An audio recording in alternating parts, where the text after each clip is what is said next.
Bismillahirrahmanirrahim. Assalamualaikum warahmatullahi wabarakatuh. Perkenalkan teman-teman, nama saya Nadian Widianingsih. Saya mahasiswa program Profesinar Sekolah Tinggi Ilmu Kesehatan Kuningan. Di sini saya akan menjelaskan mengenai konsep dasar penyakit serta asuhan keperawatan pada pasien dengan apendiksitis atau usus buntu. Jadi apendiksitis ini merupakan suatu kondisi peradangan yang diakibatkan oleh adanya infeksi di bagian usus buntu atau umbai cacing. Infeksi tersebut dapat mengakibatkan pernanahan dan apabila peradangan tersebut dibiarkan dan terus tambah parah, maka akan menyebabkan pecahnya usus buntu. Klasifikasi dari apendiksitis ini yang pertama ada apendiksitis akut, apendiksitis kronik, apendiksitis purulenta, apendiksitis recurrens, mukokel apendik dan juga tumor apendik.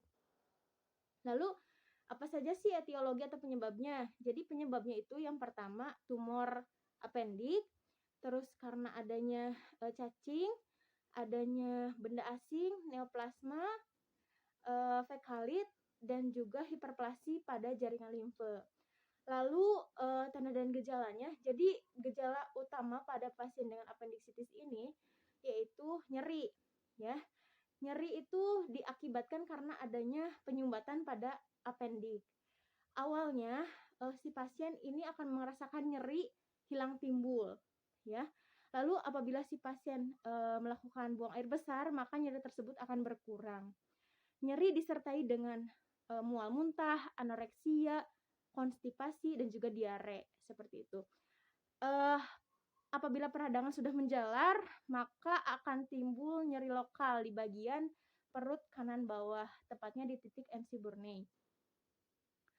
Nyeri tersebut itu dengan ciri nyeri lepas tekan, terus nyeri pada saat beraktivitas, misalnya melakukan berjalan, terus juga batuk, dan juga bahkan pada saat bernafas itu akan terasa nyeri, seperti itu. Nyeri terus-menerus dan bersifatnya tajam.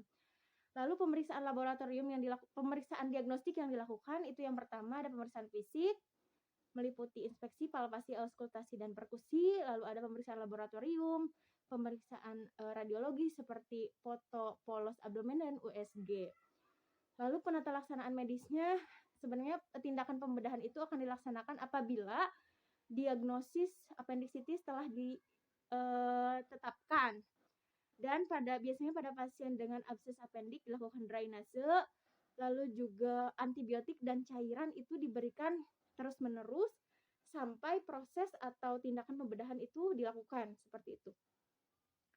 Lalu komplikasi yang muncul itu yang pertama ada peritonitis, terus juga ada shock hipovolemik, ada ruptur apendik, ada ileus, dan juga ada sepsis, seperti itu. Anatomi fisiologi dari apendiksitis itu sebenarnya usus buntu itu secara klinis terletak di perut kanan bawah, tepatnya di titik MC Burney atau sepertiga garis tengah yang menghubungkan antara perut kanan bawah dan pusat, seperti itu.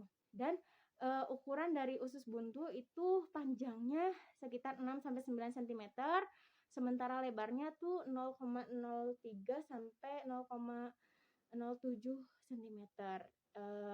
Lalu isinya 0,1 cc cairannya, seperti itu. Dan proses pengkajian keperawatan pada pasien dengan apendiksitis itu yang pertama sama dengan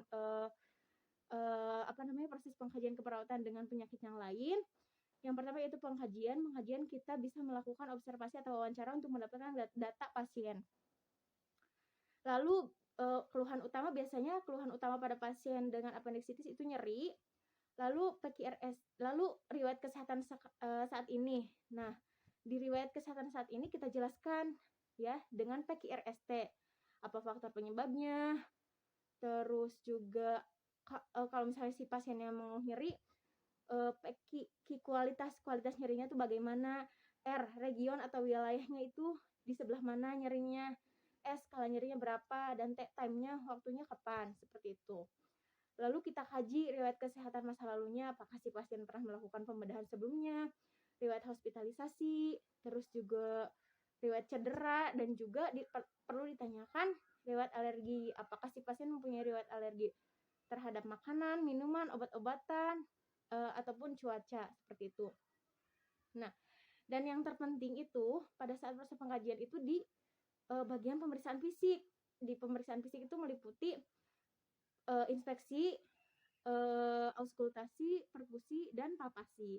Pada saat inspeksi biasanya pasien itu terlihat distensi pada abdomennya, terus ada mual muntah, tampak anoreksia, terus juga pucat, seperti itu.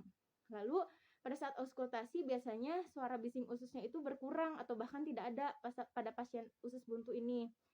Lalu pada perkusi biasanya apabila si pasiennya sudah mengalami peritonitis, itu akan mengalami nyeri pada saat di perkusi di bagian abdomen.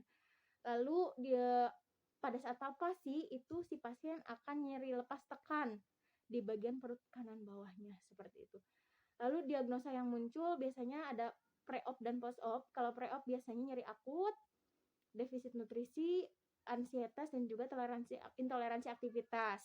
Terus pada saat post-op itu biasanya nyeri, resiko infeksi, terus gangguan mobilitas fisik, dan juga defisit pengetahuan, seperti itu.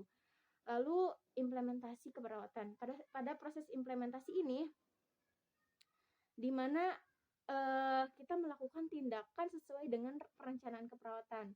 Agar implementasi ini berjalan dengan lancar, tepat waktu, dan juga efektif, maka kita dahulukan tindakan sesuai dengan diagnosa prioritas, seperti itu.